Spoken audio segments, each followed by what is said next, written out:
And welcome back, and thank you, Cole. And we are here with Leslie Gabola from Adapt-2-It. And she didn't walk in using this, but you brought this as a demo for one of the many items you have there at the store down there. But tell us a little bit what we brought today. Well, we brought the world's lightest walker. Okay. And I love this walker. While you're talking about it. Wow. Okay, yeah. You can pick it up with one finger.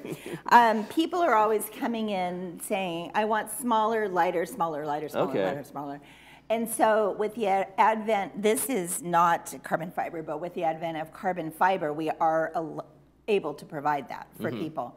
The latest thing that they're making carbon fiber, I have carbon fiber canes, but the latest thing are power chairs, and I didn't bring one. Okay. But speaking of lightweight, and so they're about 30 pounds. So they fold like a lawn chair and throw in the trunk.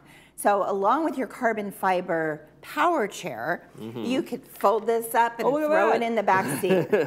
And it goes anywhere with you. If you're going on a cruise, if you're going on a plane, you can literally take this anywhere with you. Put this in the overhead bin in a plane, so you have it to walk up and down the aisles, so you can stay safe. Just push down here, and it's good to go. That was easy as pie. Super easy. Has a little pocket little here. Holder thing for your phones or whatever else you're carrying. Exactly. And then the advantage with this one, because sometimes people don't like the swivel. They feel like it gets away with them or away from them. These have the ability to stop that. Oh, you can lock those in place? You lock it in place. Of course, I'm probably not going to be able to do it, but I think you reversed the other one. Oh, there we go. There we go. And then they don't swivel. And I locked it the other way, which is what you said. So you can lock them evenly or unevenly, however you like. And but it doesn't swivel, and so sometimes it feels like they don't get away. Personally, I really feel like the swivel is better because then it can change direction. You don't feel like you have to pick it up and move it. And maybe some people with some challenges and balances like that, they don't want, if they lose it, they really lose it kind of thing. So maybe, so you can adjust it either way. Exactly. And then if you want, technically, if you want the convenience of the foldability, but you want a little bit more weight, sometimes what I suggest is wrapping like one of those wrist weights right around the bar here. And you can do that, to provide a little bit more stability. Now, what's in terms of the weight, what's the trade-off when we go lighter? Is there some people, oh, it kind of feels cheap or flimsy, or is there a trade-off these days? No, because what's happening is they're learning how to make things lightweight and strong at the same time. So keeping that together in terms of the durability, right? That's what my concern is always like, oh, it seems plasticky or seems whatever. It's only going to last a little while, but folks want these to last. Exactly, exactly. They have them for years and years, and they become a part of them. So, and then of course, if you buy it from Adapt-2-It, it breaks, something goes wrong with it. We have the backing of our manufacturers, and we're able to fix anything. Yeah, so. And it's the thing about when you go into your store, as opposed to just buying something off the internet, shows up at your house, and you got to figure it out yourself. You know the tricks that people do. You have through the years of experience. You can say, oh well, we can make this. We can, like you said, you put a little band on here, whatever it might be, to do the kind of customization for these things, right? Thus, Adapt-2-It. Right. Right. That's the whole reason for the name. So yes, we can do that, and we do it often. Right. A lot of times I'll just take something and modify it and make it not for what it's used for, but for something else as well. What are some of the other things that you've noticed in terms of, I don't know if there's trends, or are there any things that are, hey, these are kind of getting hot right now, or people are asking for this a little bit more? Like I said, the lightweight things. Yeah. More of the lightweight power chairs, because people are thinking, you know, oh, I can go here now, or I can do it myself, and so I don't have to depend on somebody else. Right. That's becoming a big thing, and I think people are traveling more, and plus the season matters because it's summer, so people are out and about and traveling. We do have a scooter that folds flat again and goes under the bed in a cruise ship. And in fact, Princess and I think Carnival are only accepting that scooter. Oh, wow. So we have it in stock. It folds flat, goes under the bed, but then it also stands up straight. It has a kickstand. So you literally, like a bike, put the kickstand down and stand your scooter up. so it doesn't take any room in the cabin. Mm-hmm.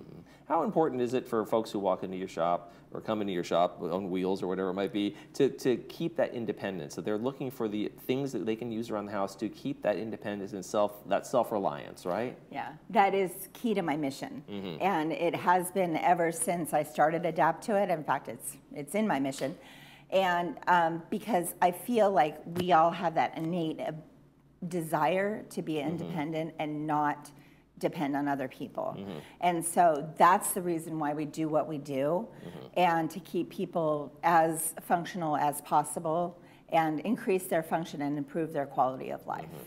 But with that independence, you also can build community, and that's kind of like what happens when you have customers that come back again and again, right? Because they trust that what you're going to be able to do. Speak about that community that you kind of established there. Oh gosh, so funny that you brought that up, because I just had a meeting the other day about it, and that was my impetus for starting the business. I wanted a community store where people could come in and talk about anything, and embarrassing things, or things that they may not feel so comfortable with, but know they've got an ear that's not going to be judgmental, that's not going to be, you know, critical, and just have a place where they can get a hug if they need it, and meet their friends there. We had a couple people meet. I love it when it happens, and it happens quite often, actually.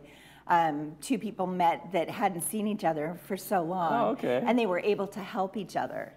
So one person had something the other one needed, and they hadn't seen each other for a while, and it was a beautiful moment. And moments like that happen all the time in Adapt-2-It. It's really a blessing. What have you gained from it? I mean, I know it's a business, and I know you're there to make a living and make it right, but what do you feel you get out of serving in the community? You have an hour?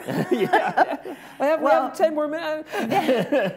I'll be brief. One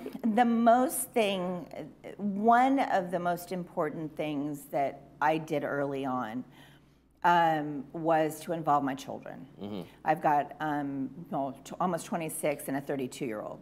But Shaylee was 4 and Bree was 11 when I started. Wow. So they have gained, through Adapt-2-It, the ability to interact with absolutely anybody. They gain the confidence to speak to adults, to start conversations, to approach people in various states of disability. And so through Adapt-2-It, they have gained the ability to become have their world become bigger.